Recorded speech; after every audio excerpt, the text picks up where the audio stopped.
Forgive me for all that is past. Overlook all of my long heedlessness. With your remembrance, let me be content.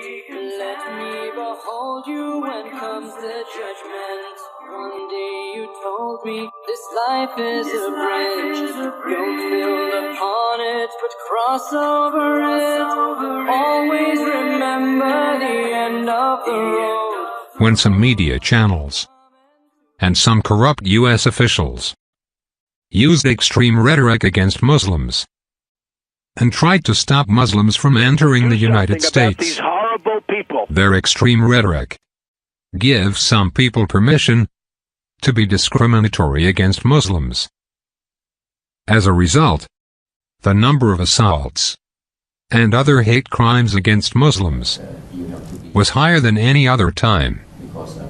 Let's watch some examples of heroic acts by American people, by Canadians, standing up against hatred, by Hispanics, by Chinese Americans, and by brave Muslims who stood against those who crossed the line. Let's start from New York with this fearless woman who defended a Muslim subway rider from an unstable woman. Where? And then why are you here?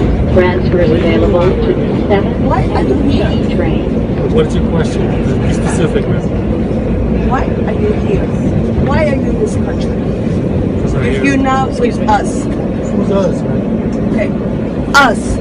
And maybe they're not taking my back. I know nobody taking my back. Nobody on the street is with you. She might stop. She might stop. Conversation. We don't want to listen anymore. No, you don't understand. You're not even from here. Are you from here? It's not your business. I am. Okay. What country of origin? I am from here. I understand that. Born here in America. Good, me too. So, but are you Latin American? Are you like? It doesn't matter where I come from. No, it doesn't matter. I'm half Chinese. I'm half Latin American. Where are you from, man? I'm from Puerto Rico. Okay. Mira, yo soy peruana. No me importa lo que tú creas. I'm not telling you to be quiet. I'm asking you to please respect her. In Spanish, in English, in Chinese, in French, whatever language you want me to say it, I will say it to you. Whether you're born from here, Puerto Rico, wherever you are from. Okay? Because I am born here, and I don't like the way you're treating her. It's rude. We're here in it together. Okay? We're all in this together. Whether we like what's going on in the government or not, okay, we gotta deal with it. You're a grown woman. And you defend your brothers and sisters, because that's what you are. If you're a part of this country, you're brothers and sisters with everyone. Just like como sería igual como en Puerto Rico, que eso serían tus hermanos y tus hermanas. Because he looks Indian Muslim? Is that what it is? Yes. Oh my God. She's drunk. She's okay. I'm not drunk. Let's continue our journey and go to Canada to see how this brave bus driver took action to defend this Muslim rider.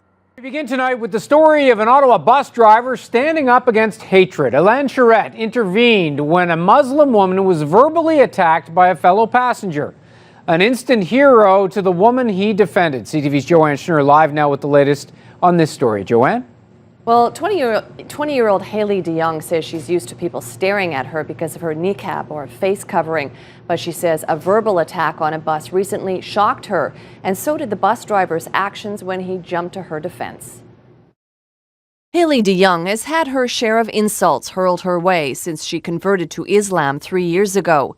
Even more since she started wearing a niqab or face veil in October. Like, people yell out their car window at you a lot. But that's nothing compared to the verbal pummeling she received earlier this month. DeYoung was traveling on an OC Transpo bus May 12th on her way to the Rideau Center. And as soon as I sat down, I heard a man making comments, saying things like she could be a bank robber. And then he just resorted to yelling like terrorist, freak. At one point he yelled for me to assimilate. DeYoung wasn't scared, she was mad. So were some of the passengers around her who told the guy to stop. Then she heard this from the bus driver. And then you could hear him shout from the front of the bus, like really loudly, the whole bus could hear. If you have a problem, you know, like if you have a problem with her, you got a problem with me there, you got to deal with me, stop harassing the woman. Well, if you allow something like that to carry on, by not saying anything, you become part of it. Charette pulled the bus over the first chance he got, opened all the doors, and told the man either he leaves or waits for security. He chose to get off, and the bus continued on its way. DeYoung then approached Charette at her stop. And I told him that I was really grateful for what he did, and I asked him for a selfie. That photo was printed in an online publication called Muslim Link. Charette is a little embarrassed about all the attention he's getting, but happy too. His message is getting out that if you're not doing your part to support another human being, then what kind of human being are you? Let's end our journey and see how the judge of Minnesota put this woman behind bars because she assaulted a Muslim woman. We will also see the forgiveness and great manner of this Muslim woman. Hi, everyone. Thanks for joining us today. A Ramsey woman pleaded guilty today to attacking another woman in a restaurant because she was speaking Swahili. 43-year-old Jody Bouchard-Riche pled guilty to felony third-degree assault as part of a plea deal. She admitted to hitting the woman across the face with a beer mug at Applebee's last year. Marie Bouchard-Riche got upset when she heard Asma Mohammed Jama and her relatives speaking in their native language. Court documents say Asma was abused verbally for not speaking English. Restaurant staff tried to intervene, but Bouchard-Riche took a large beer mug and hit Asma across the face. It took 17 stitches to close her wounds. In front of a packed courtroom, Asma Jama spoke to the woman who attacked her. I am a strong person. I'll keep fighting, but what happened to me should never happen in the state of Minnesota, and it shouldn't happen to anybody just because you're different. And I hope that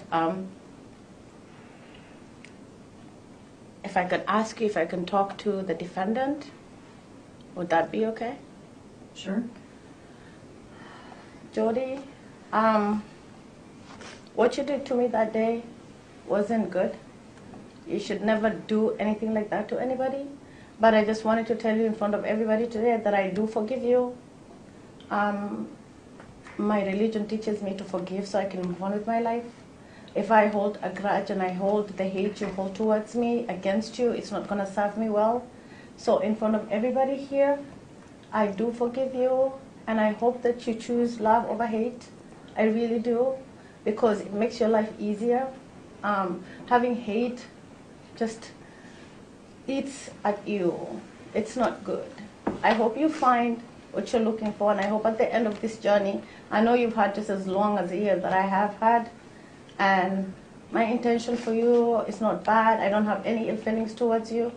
I just want you to, at the end of all this, to understand that we're all the same. It doesn't matter what's on my head. It doesn't matter the color of my skin. We're all the same human beings. We're fighting for the same rights. I'm an American citizen, and I fight for this country. Today, I would fight for it as much as you would. So I just want you to understand, you hit somebody you didn't know anything about. I do speak English. I speak very well English. I work every single day, just like you do, Jody. So I hope at the end of all this that you learn we're all the same. There's no difference between me and you at all whatsoever. Thank you. Thank you, Honor. All right, thank you. My intention was to bring it to light that this is what's going on, and if we don't stop it as Minnesotans or Americans, it's going to continue happening. What we have just seen were just some examples of what Muslims experience because of the extreme rhetoric used by corrupt politicians.